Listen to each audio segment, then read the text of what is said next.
Hello, Internet. My name is LRock617.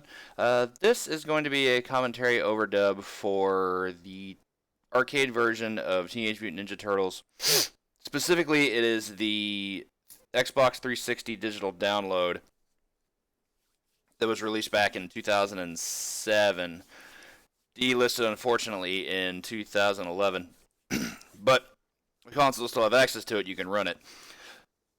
With what you're seeing here, I'm getting ready to perform a reset. I actually have a video of mine, VOD of mine, playing in the background that actually showcases my PB. The reason I'm dubbing commentary over is because there are things about the run that I want to talk about that I didn't go through during my PB because, I was trying to play the game. But there are things that definitely deserve explaining for this run because this run's really quirky. It's really fun, very nostalgic. But as mentioned, there are quite a few things about it that need to be referred and what's the word I'm looking for? Showcased in order to be able to understand what makes it so cool. The category is, to me, it should be the any percent category, but instead it's listed as any percent 1cc, which means since it's an arcade game, you're trying to one credit clear the game on the default setting, which the default for arcade is supposed to be 2 lives. Which, for the purpose of this run, that's how I'm showing it, is that it's going to be on a 2 live run.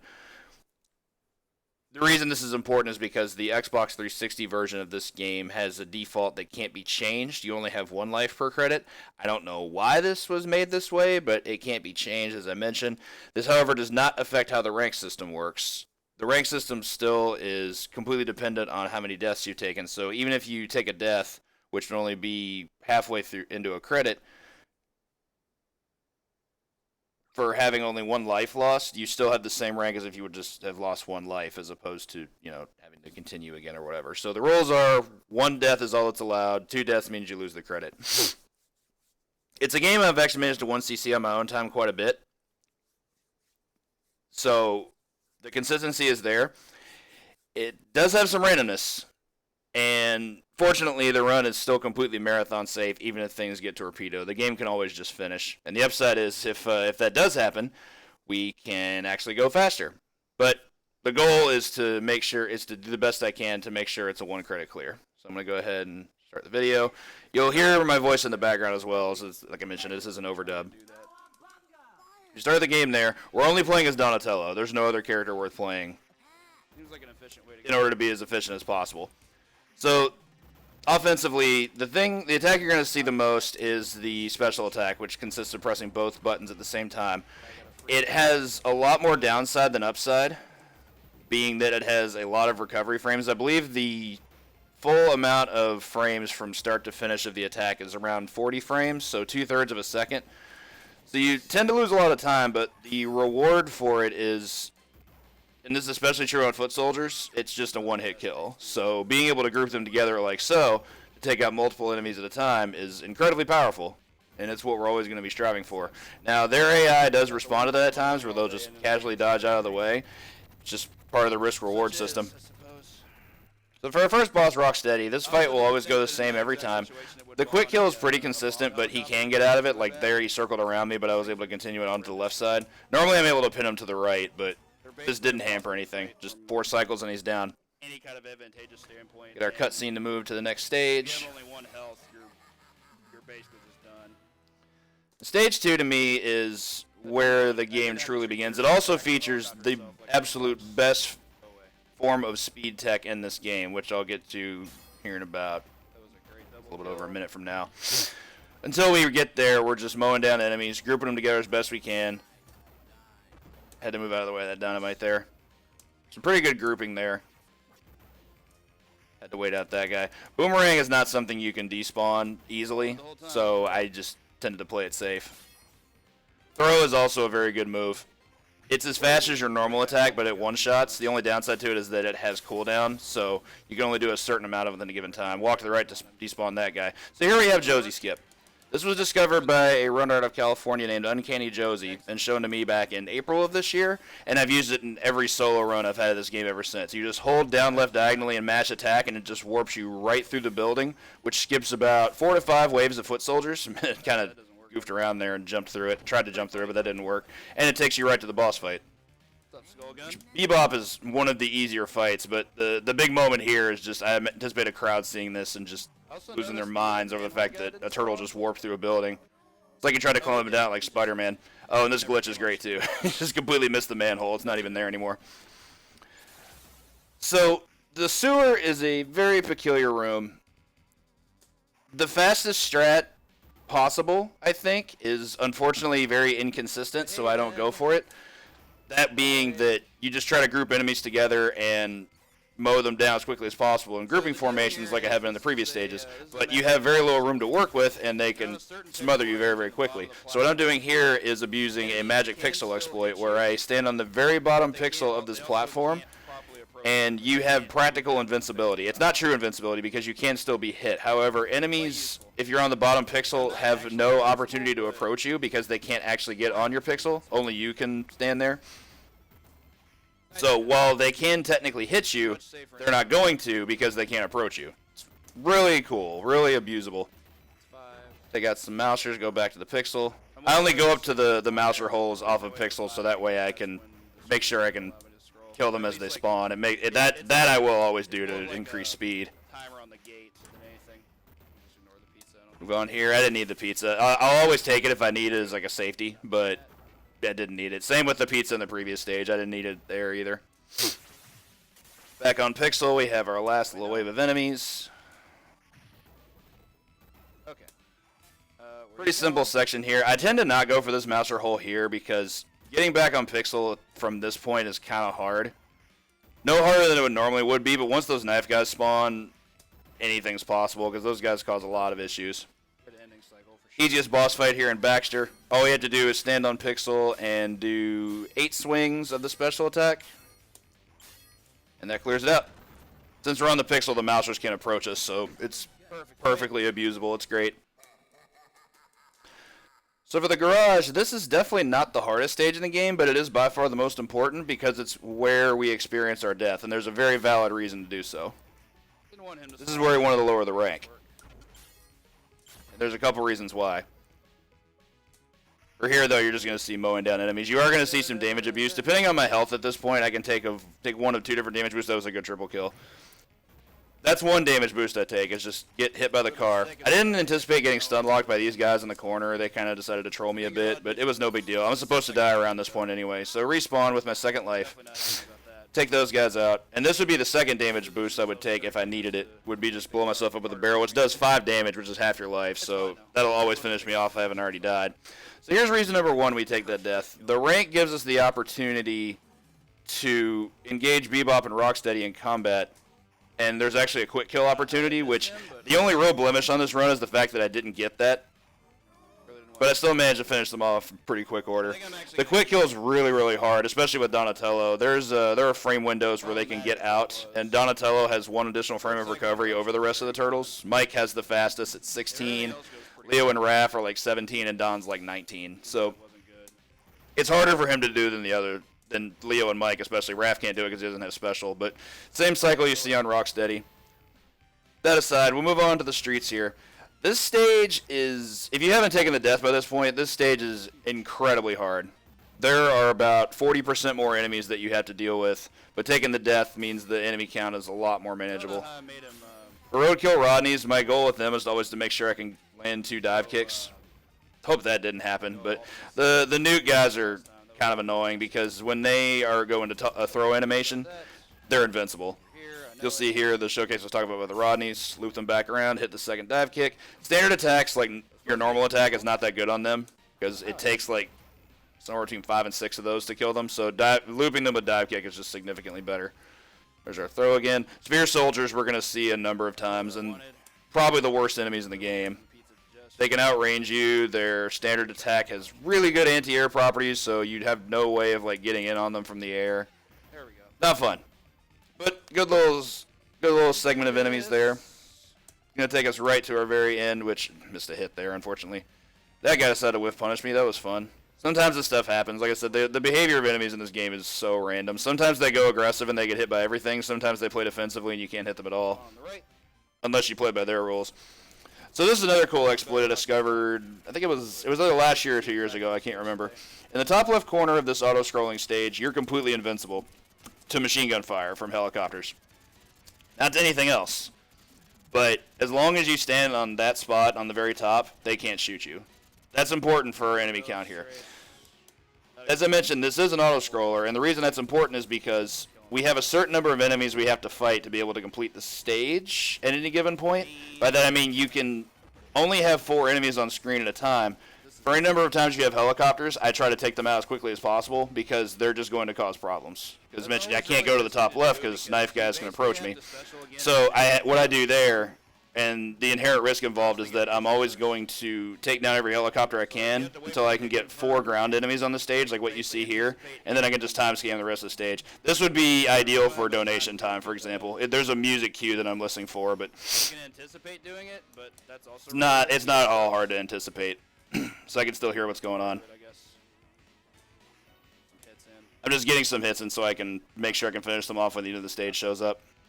They'll take less hits that way. I tend to stop after, they only take 3 hits to kill, but I tend to stop after 1 or 2, depending on how many cycles there I've had, because I don't want to accidentally kill one and spawn like a helicopter that drops bombs or something. That just rips the run right there, or rips the 1cc. But from here, that is the music cue I'm going to take.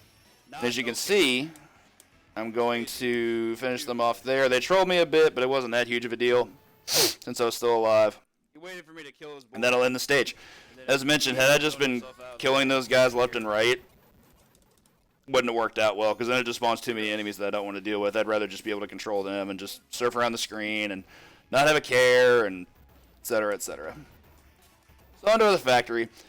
Honestly, for such a short stage, this might be...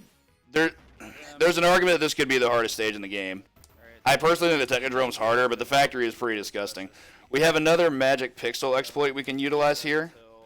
We stayed on this top platform instead of... Well, I guess it's top platform in the sewer as well. It's just this one's a bit higher scaled. You also want to do it just because of the difficulty of enemies that are going to approach you. Spear guys are the hardest foot soldiers in the game. Gun guys are no joke either. Like, you just don't want to let them interact with you. And I think I would... Well, I thought I'd try to throw that guy, but I guess I didn't. So anyway, this segment here can definitely determine whether a game is a single credit clear or not.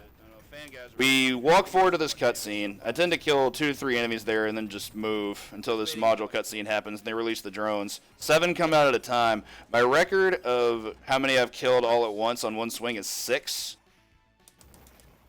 I'm generally able to get 5. I've gotten 5 pretty often, but 4 is average. And getting 4 is not really that hard. We'll take out those Rodneys, and the reason I don't try to move from there is because if I started to try to move before killing the Rodneys, it would spawn a bunch of Yellowfoot soldiers, and you're better off just waiting it out and just moving forward and not letting them show up. So here I have our boss Granitor, or as I call him, Granny. This guy's pretty lame. He has very slow lumbering moving speed, and that's unfortunate because he can also just stand still, and 2 things you saw there. He can shake his head from side to side, and then he can stomp. During stomp, you can actually approach him and hit him, but you don't know when he's going to stomp, and it recovers pretty quickly. So the strat I employ for the most efficiency is to have him do what I just call it the handcuff strat, where I have him chase me. Like, I'll hit him, I'll walk away, hope he follows me, and then just tag him. It takes, I forget exactly how many hits. I want to say it's 44 hits to finish him off. So it's a bit of a grind. Even the times he's the most uncooperative aren't that terrible, because you can, 1, you have extra pizza on the side, and 2, you can generally mitigate it. The only time you really can't approach him is if he's standing there just looking around like an idiot. If he's doing that, then like he's just gonna have priority over you no matter what you do, so you can't walk up and hit him. Still, being on our first life, we'll go ahead and move on to our final stage after you rescue Splinter, and this will be the Technodrome. Definitely the hardest stage in the game. Has some very difficult waves of enemies and 3 bosses, all of whom have different strats. To start, we just are going to take out some of these sword guys. And then I stopped the scrolling there because there are laser cannons that can do a lot of damage to us and interfere if I decide to let them spawn. I'd just rather not deal with those. So from there, I'm going to go ahead and move to the other side of this beam. That was actually really risky, and I probably shouldn't have done that, but it can be what it is. Spear guys that I mentioned before have really good anti-air potential on you and can push you back into the beam for a combo. Does a lot of damage. Kill those guys like they're coming out of a clown car. Hit those guys. Whatever follows up probably. The Rodneys, I just tend to take them out before I spawn the next wave. For the spear soldiers, I manipulate them to move down and then immediately move up. That way I can move past the ice rays. This is fairly consistent. The other cool thing is that those ice rays actually can hit foot soldiers. So they have friendly fire turned on. It doesn't come up often enough, but it's a thing. It can be a cool thing to watch. Elevator's easy. Just stand on the bottom pixel, dodge that one ball, and you're good. For our final segment of the first room, have a few enemies to take care of here. By this point, the rank has gotten back up quite a bit. It's still on 1-player rank, down from I think the 2 or 3 it would be if I hadn't taken a death yet. That was an unfortunate miss. But still got a lot of Rodneys. We're just going to dive kick them. That was an accidental input. The sideways dive kick is not good. It doesn't do very good damage. It doesn't have a very good hitbox. Just had an unfortunate execution error. We're going to pin ourselves in the corner there. This isn't the normal strat I go for. There's a lot of adaptation that you have to do here. I take the pizza. Did not want to get hit by that. Oh my God. See what I was talking about with the amazing anti-air hitbox? Like, those dudes are no joke. I always forget how good So, it is again. on to Granitor Part 2, also known as Trag. Trag is very similar to the Granitor fight, but there are 2 things about it that make it easier. For one, his taunt is a lot more approachable. Like, once you see him start his taunt, you can just walk right up and hit him, and he can't stop you from hitting him.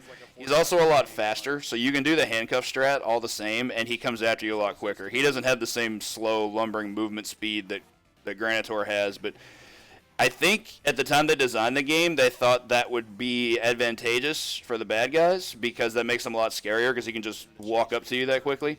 But it actually speeds up the fight compared to the previous fight, so it's actually an upside.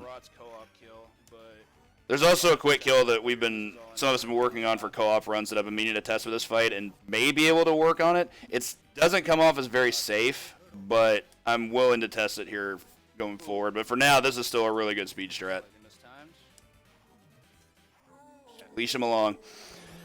Had the last pizza to move on to our last 2 boss fights.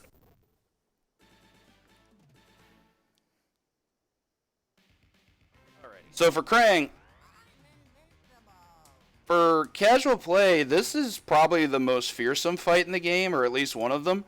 But if you're playing as Donatello solo, Krang's nothing. Donatello has perfect horizontal range with which to outspace Krang, and as long as you're doing the juke movement, back forward, do a little shimmy movement, he can't touch you. You do have to time your hits correctly. Like, you can't wait too long or else he gets to kick you first usually, but as long as his hitbox isn't active yet, Donatello will always be able to hit him.